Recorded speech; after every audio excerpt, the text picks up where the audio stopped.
ত্রিপুরার মুখ্যমন্ত্রী অধ্যাপক ডক্টর মানিক সাহা নিজের দাবি করেছেন, রাজ্যে বর্তমানে শান্তির পরিবেশ বিরাজ করছে, অপরাধের সংখ্যা তলানিতে এসে ঠেকেছে। কিন্তু মুখ্যমন্ত্রী তথা স্বরাষ্ট্রমন্ত্রীর নিজ বিধানসভা এলাকার অন্তর্গত মহারাজগঞ্জ বাজারে প্রকাশ্যে দিবালোকে ট্রাফিক পুলিশকে হেনস্থা করা হয়। রাজ্যের বিরোধী দল কংগ্রেসের অভিযোগ, ট্রাফিক পুলিশকে হেনস্থাকারী ক্ষমতাসীন দল বিজেপির আশ্রিত দুষ্কৃতী। রাজধানীর বুকে এমন চাঞ্চল্যকর ঘটনা ঘটে যাওয়া 24 ঘন্টা কেটে গেলেও পুলিশ প্রশাসন দুষ্কৃতীদের ধরতে ব্যর্থ। অবিলম্বে এই সকল দুষ্কৃতীদের শহরে লাগানো সিসিটিভি ক্যামেরা দেখে শনাক্ত করে গ্রেপ্তার এবং দৃষ্টান্তমূলক শাস্তির দাবিতে শনিবার আগরতলায় বিক্ষোভ কর্মসূচি পালন করে প্রদেশ কংগ্রেস এবং প্রদেশ যুব কংগ্রেসের কর্মী সমর্থকরা। এবিট রাজধানী আগরতলার পোস্ট অফিস চৌমুহনী এলাকার সদর মহকুমা পুলিশ আধিকারিকের অফিসের সামনে দাঁড়িয়ে বিক্ষোভ প্রদর্শন করে এবং দাবি জানায় অবিলম্বে দৃষ্টান্তমূলক শাস্তির ব্যবস্থা করতে হবে। এই দিনের এই কর্মসূচিতে উপস্থিত ছিলেন প্রদেশ মহিলা কংগ্রেসের সম্পাদিকা শ্রেয়সী লস্কর, সদর জেলা কংগ্রেস কমিটির সম্পাদিকা রূপা দাস, প্রদেশ যুব মোর্চার সহ সভাপতি শাহজাহান ইসলাম সহ অন্যান্য নেতা কর্মীরা। এই বিক্ষোভ কর্মসূচিতে দাঁড়িয়ে শাহজাহান ইসলাম অভিযোগ করেন, কর্তব্যরত 2 ট্রাফিক কর্মীকে হেনস্থার ভিডিও ইতিমধ্যেই সামাজিক যোগাযোগ মাধ্যমে ভাইরাল হয়েছে। এই ভিডিওতে শোনা যাচ্ছে অশ্লীল ভাষায় হামলাকারীরা ট্রাফিক কর্মীদের গালিগালাজ করছে, সেই সঙ্গে নিজেদেরকে ক্ষমতাসীন দলের কর্মী বলেও দাবি করছেন।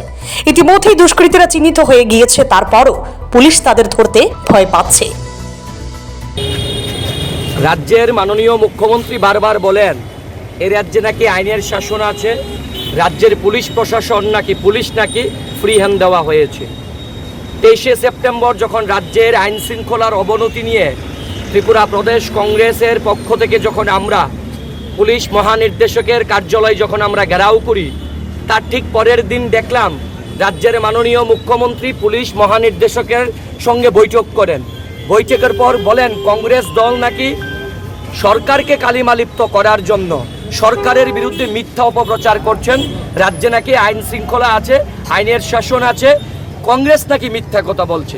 কিন্তু আমরা কি দেখলাম, মুখ্যমন্ত্রীর বিধানসভা 40 নম্বর ওয়ার্ডের এবং এই নামধারী বিজেপির গুন্ডারা গত 2 তারিখ এই আগরতলা শহরের প্রাণকেন্দ্র, যে প্রাণকেন্দ্র রাজ্যের মুখ্যমন্ত্রীর নির্বাচনী বিধানসভা কেন্দ্র, এই নেতাজি চৌমুহনীতে 2 জন কর্তব্যরত ট্রাফিক কর্মীর সঙ্গে যেইভাবে অসভ্য ভাষায় ব্যবহার করেছেন। আপনারা জানেন, গতকাল থেকে দেখছি রাজ্যের বিভিন্ন সংবাদ মাধ্যমে সে ভিডিও ভাইরাল হচ্ছে, সোশ্যাল মিডিয়াতে ভাইরাল হচ্ছে। 2 জন আইনের লোক তার দায়িত্ব পালন করতে গিয়ে আইনের কর্মী তাকে অসভ্য ভাষাই বলছে, দেববর্মা বলছে। আজকে যারা নিজেদেরকে জনজাতি দরদি বলে তারা কোথায়?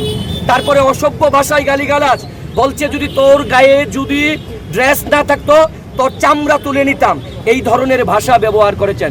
তারপর কি বললেন যে জানাস আমি হচ্ছে বাইক বাহিনীর সদস্য। এটা রাজ্যের রাষ্ট্রবাদী নেতাদের চরিত্র। আমরা জানতে চাই যে মুখ্যমন্ত্রী বলেন রাজ্যে আইনের শাসন আছে, রাজ্যের নাকি পুলিশকে ফ্রি হ্যান্ড দেওয়া হয়েছে। এত বড় ঘটনা ঘটার পরেও পুলিশ কেন মামলা নিতে পারলো না? পুলিশের কোথায় ব্যর্থতা? পুলিশ কি আদৌ ফ্রি হ্যান্ড পেয়েছেন? রাজ্যে আইনের শাসন যে নেই, এই যে কংগ্রেস দলের পক্ষ থেকে আমরা বারবার দাবি করি, তার সবথেকে বড় উদাহরণ রাজ্যের যিনি মুখ্যমন্ত্রী, যিনি স্বরাষ্ট্রমন্ত্রী, উনার শাসনে উনি যে পুলিশ প্রশাসনকে নিয়ন্ত্রণ করে সেখানে মাথা নত করতে হয়। Bureau report, CNE TV. CNE TV, channel for news and entertainment.